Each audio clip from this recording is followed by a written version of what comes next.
पाली कुलकर्णी, माझा YouTube channel Deepa's creation मध्ये तुमचं सर्वांचं स्वागत आहे। आज मी तुम्हा सर्वांना मोत्याचे गोपद्म बनवायला शिकवणार आहे। गोपद्म बनवण्यासाठी काय काय साहित्य लागते ते आपण पाहूया।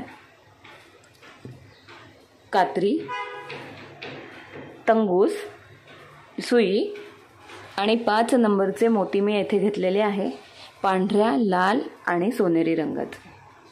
या प्रकारे आपण आज गोपद्म बनवायला शिकणार आहोत। चला तर मग गोपद्म बनवायला सुरुवात करूया।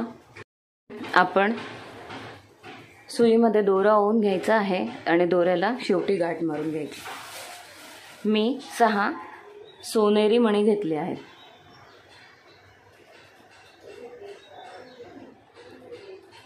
सहा सोनेरी मणी घेऊन त्यांचे एक फूल बनवायचे आहे।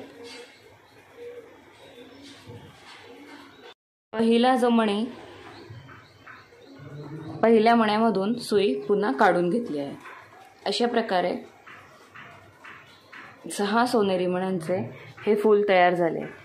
धागा थोडा पुढच्या मण्यातूनही घेऊन ओढून घ्यायचा आहे। धागा थोडा ओढून घ्यायचा आहे आणि त्यानंतर 5 पांढरे मोती ओवायचे आहेत।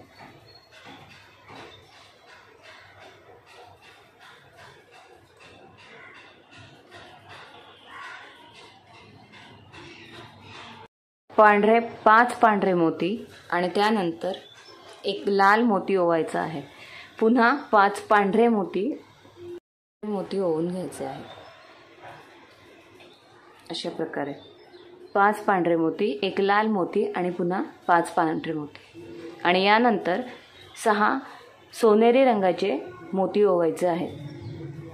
सोनेरी मोती ओवून घेतल्यानंतर ह्या पहिल्या सोनेरी मोत्यामधून सुई बाहेर काढून घ्यायची आहे आणि ह्याचाही एक दुसरा गोल करायचा आहे।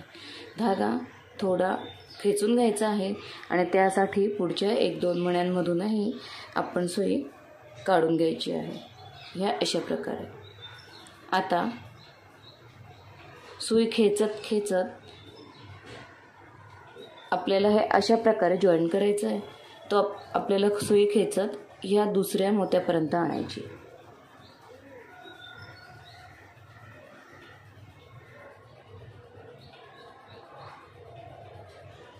आणि याच्यामध्ये ह्या दुसऱ्या मोत्यापर्यंत आणल्यानंतर एक लाल मोती ओवून ह्या दुसऱ्या बाजूच्या हा एक सोनेरी मणी सोडून ह्या दुसऱ्या बाजूच्या मण्यामध्ये सुई टाकायची। हे बघा, अशा प्रकारे आपलं गोपद्म तयार झालेलं आहे। सुई थोडी टाईट करून फिरवून घ्यायची आहे आणि त्यानंतर